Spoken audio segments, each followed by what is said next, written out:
వాళ్ళ పట్టుకొని తీరడమే కాదు, ఎవరైతే ఇంత ఘోరం చేశారో అలాంటి వ్యక్తులకు కఠిన శిక్ష వేసి, ఏదైతే వీరయ్య చౌదరి గారికి ఆత్మకు శాంతి కలగాలంటే అది ఒకటే మార్గం. మంచి నాయకుడు, సమర్థవంతమైన వ్యక్తి, ఇప్పుడిప్పుడే అంచెలంచెలుగా ఎదుగుతూ భవిష్యత్తు మంచి, మీరు చెప్పినట్టు ఒక పిలిస్తే పలికే నాయకుడు, ఎవరికి ఏ కష్టం వచ్చినా వాళ్లకు న్యాయం చేసే వరకు అధికార యంత్రాంగంతోనే కాకుండా కోర్టు కూడా వెళ్లి పరిష్కారం చేయడం కోసం అన్ని విధాల ప్రయత్నం చేస్తూనే ఉన్నాడు. అదే ఎవరన్నా మీకు కూడా చెప్తున్నా, ఆయన శ్రేయోభిలాషులు అందరినీ కోరుతున్నా, మీ దగ్గర కూడా సమాచారం ఉంటే మీరు ఇవ్వండి. దుర్మార్గులు ఘోరంగా చేశారు వదిలిపెట్టినట్టు అవుతుంది. అలాంటి వ్యక్తులు భూమి మీద ఉండడానికి కూడా అర్హులు కాదు.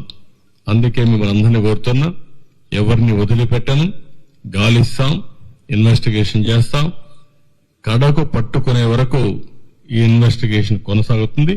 ఈ టీములు కూడా కొనసాగుతాయి. ఎంత వాళ్ళు తెలివైన వాళ్ళు అనుకున్నా తప్పకుండా క్లూస్ వదిలిపెడతారు.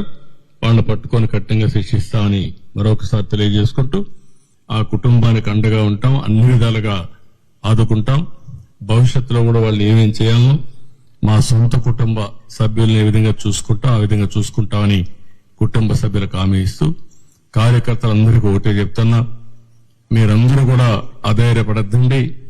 పార్టీ కుటుంబ పెద్దగా నేను అండగా ఉంటా. ఇలాంటి దుర్మార్గులు కొంతమంది ఉన్నారు, నేర రాజకీయాలు చేసే పరిస్థితులు వస్తున్నాయి.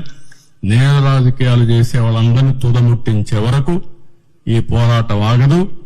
రాష్ట్రంలో 5 సంవత్సరాలు మనం చూశాం. నేర చరిత్రకు మళ్లీ ఒకసారి శ్రీకారం చుట్టే పరిస్థితికి వచ్చారు. అక్కడి నుంచి ఇప్పుడిప్పుడే బయటపడే పరిస్థితి వస్తే అది తట్టుకోలేక, ఇలాంటి నాయకత్వాన్ని ఎదుర్కోలేక తప్పుడు పనులు చేసే పరిస్థితికి వస్తున్నారు. ఇది ఏదేమైనా కార్యకర్తలందరికీ విజ్ఞప్తి చేస్తున్నా, మీకు ఏమాత్రం సమాచారం తెలిసినా ఎస్పీని కలవండి. ఇక్కడ చాలా కాన్ఫిడెన్షియల్ ఎంక్వైరీ చేస్తారు, చేసి మనకి న్యాయం చేస్తారు. ఆయనే కాదు, మన కార్యకర్తలే కాదు, మామూలు వ్యక్తులు కూడా విజ్ఞప్తి చేస్తున్నా, ఈ రాష్ట్రం నేరమయమైనటువంటి నేరస్తుల అడ్డాగా తయారు కాకూడదనుకుంటే మీరు కూడా సహకరించాలి. సహకరిస్తే ఇలాంటి వ్యక్తుల్ని ఏం చేయాలో చేసి చూపిస్తాం. విధానం ఉంటే మాట మాట్లాడుకోవచ్చు, న్యాయం కోసం పోరాడొచ్చు, అంటే బయట చెప్పొచ్చు. కానీ హత్యలు చేయడం అనేది నీచమైన పని, పరమ దుర్మార్గమైన పని. దీని మీద మళ్లీ హెచ్చరిక చేస్తున్నా, అప్పీల్ కూడా చేస్తున్నా మనలందరికీ.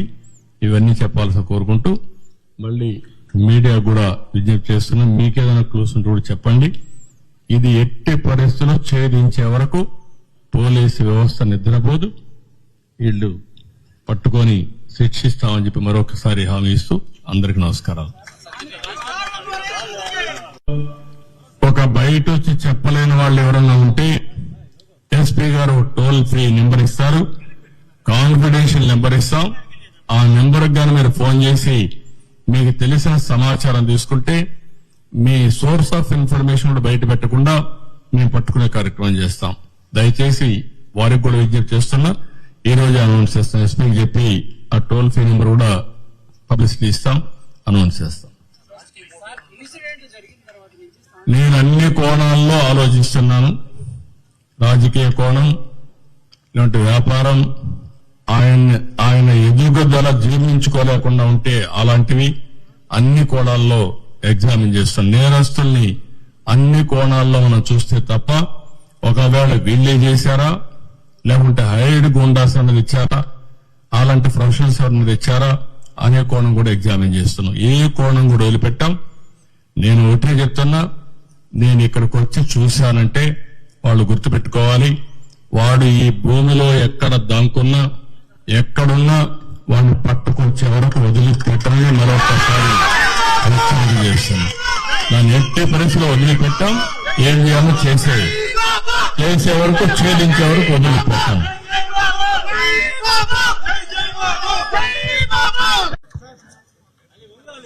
ఇది టోల్ ఫ్రీ నెంబర్, ఇది 9121104784. మళ్లీ రిపీట్ చేస్తున్నా, 9121104784. ఈ నెంబర్కి ఎవరు ఫోన్ చేసినా మీ నెంబర్ని కాన్ఫిడెన్షియల్ గా పెడతాం. నేను ఒకటే మళ్ళీ చెప్తున్నా,